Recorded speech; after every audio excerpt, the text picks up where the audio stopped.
Assalamu alaikum wa rahmatullahi wa barakatuh. I just wanted to make this short video to sort of touch on a few aspects of something that we had spoken about on some of the previous videos.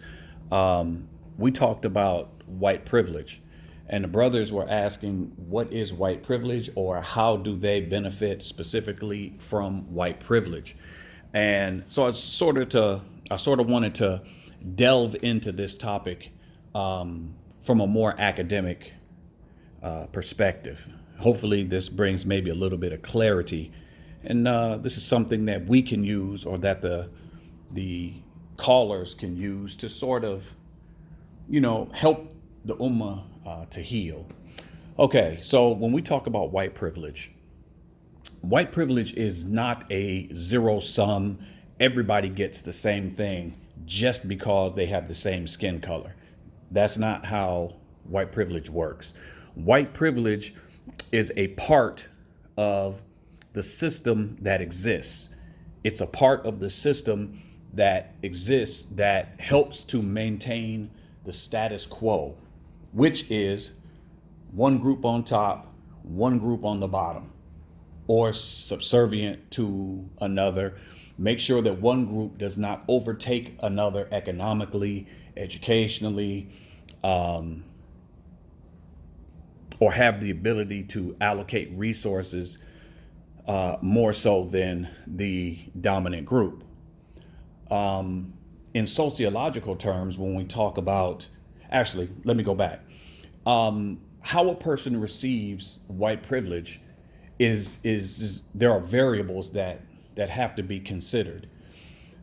White privilege and who receives what, or how you experience it, is dependent upon your socioeconomic position, your cultural capital, your social capital, your circle of friends, who you do business with, your level of education, where you were educated, what you were educated in.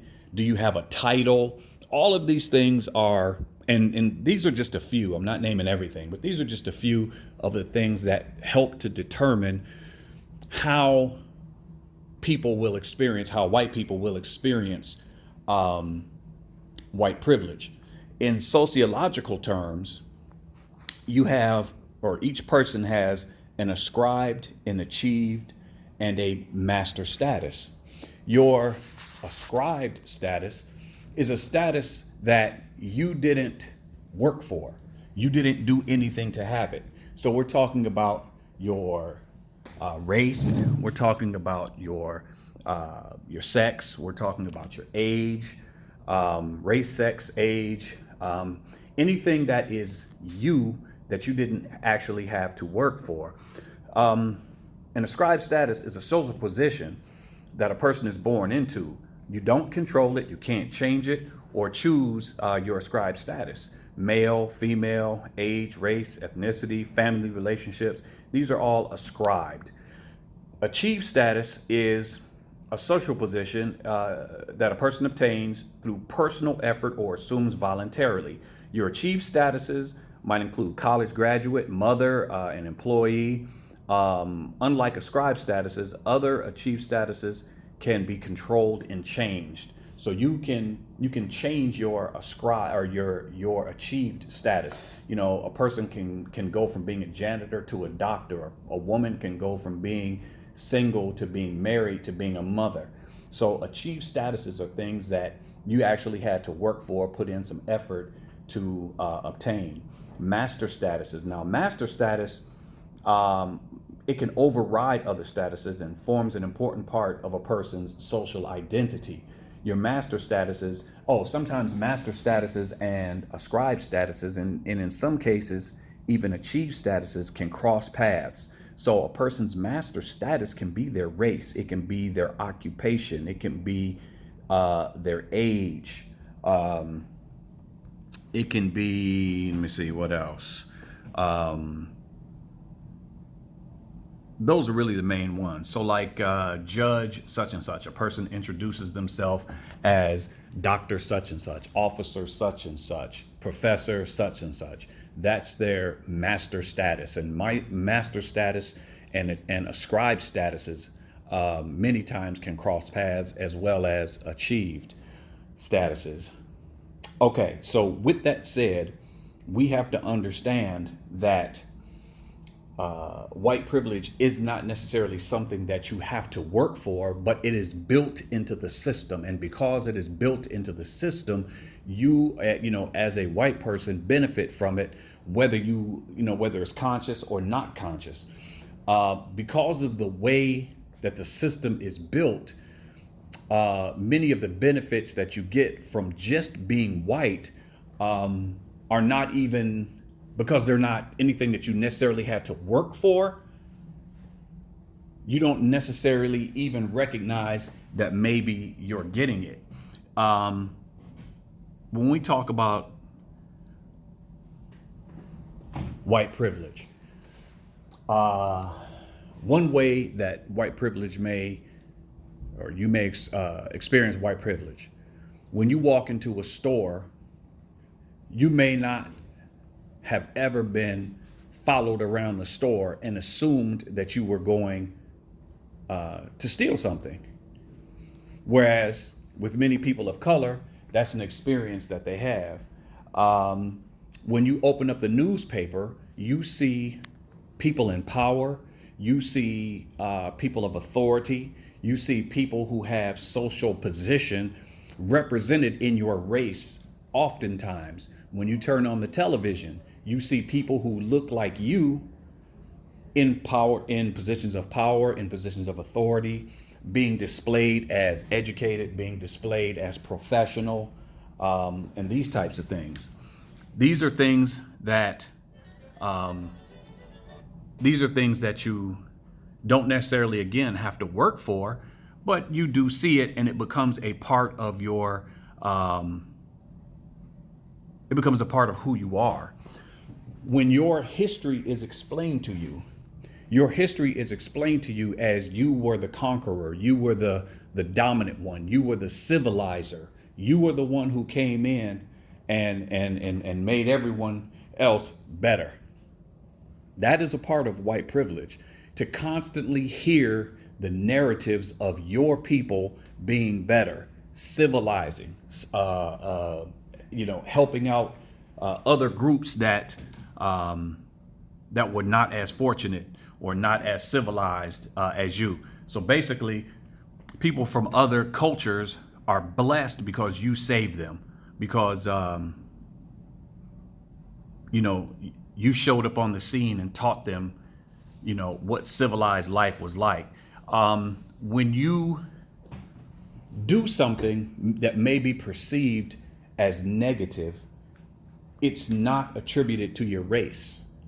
You're late for work often, but being late to work often is not necessarily attributed to your race.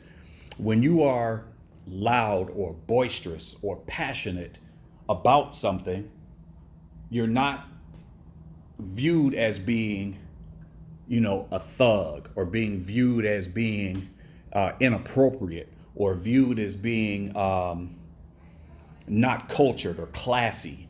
You're considered passionate. You're considered passionate. You're passionate about whatever it is, the topic that's making you passionate. So my point is that these things are not added up or pointed toward a negative light in reference to your religion.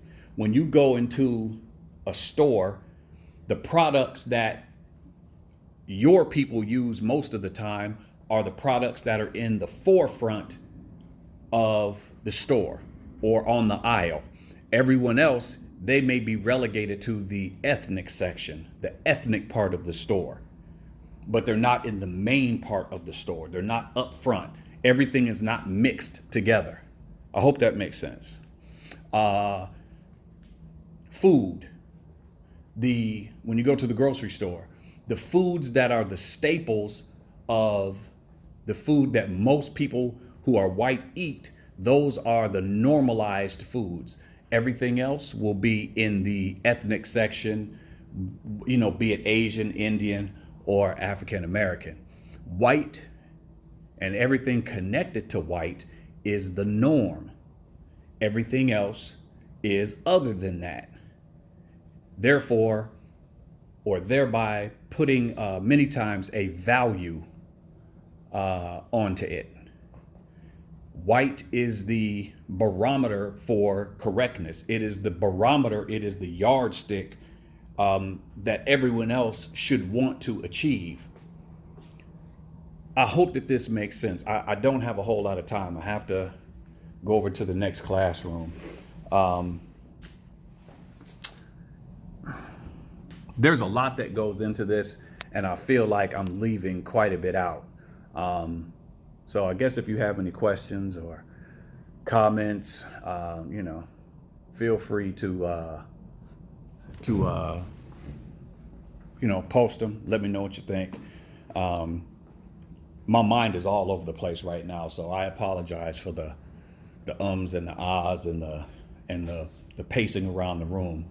Like I said, I'm preparing to teach a class here in a few minutes, and I just wanted to drop this short video to hopefully bring some clarity to exactly what is white privilege. And as I said before, just to sort of recap, it's not anything that you have to necessarily do. There are tangibles and intangibles in white privilege. White privilege is when you see the police, you don't necessarily fear for your life. You may feel like maybe you're going to get harassed or maybe you might get a ticket, but do you necessarily fear for your life? That's another aspect of white privilege, is how you feel when you see people of authority. Do you feel like you're automatically going to get the short end of the stick?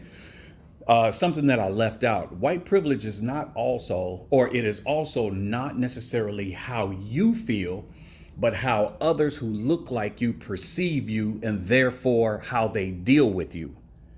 Again, that's ascribed. That's not anything that you have to go out and do yourself. You don't have to do anything but show up on the scene and be the same skin color. And therefore that privilege, that acceptance, that comfortability, that you're okay energy is passed down to you. It's ascribed, not anything that you have to work for. So these are just a few points of what white privilege is, how white privilege is expressed, some of the variables that go into how a person may receive, or what level of expression that a person may get white privilege. So to not go overboard or not to belabor the matter, hopefully that helps. So inshallah. Oh, I'm sorry. When people become Muslim, that which has made you up to the point of the Shahada continues to be a part of who you are, even after Shahada. Regardless of the fact that Islam says that racism is wrong. We know that it's wrong, but it doesn't change who we are. We have to actively put forth the effort. First, we have to recognize that, there may be some bias or some racism within ourselves that we never took into consideration. Once we are educated and understand what racism, what white privilege is, how it's expressed, how it may be digested, then we can begin to uncover it and we can begin to fix it. So hopefully that makes sense. Just because a person is Muslim doesn't mean that all of a sudden their racist tendencies or biased ideas or implicit bias or whatever they may have with them automatically just floats away. It evaporates, it dissipates because of the Shahada. No, once we take the Shahada and we learn that racism and white privilege and all these things are wrong and oppressive, then that's when we can work toward fixing it. So Hopefully, I made the point. Okay. Assalamu alaikum wa rahmatullahi wa barakatuh.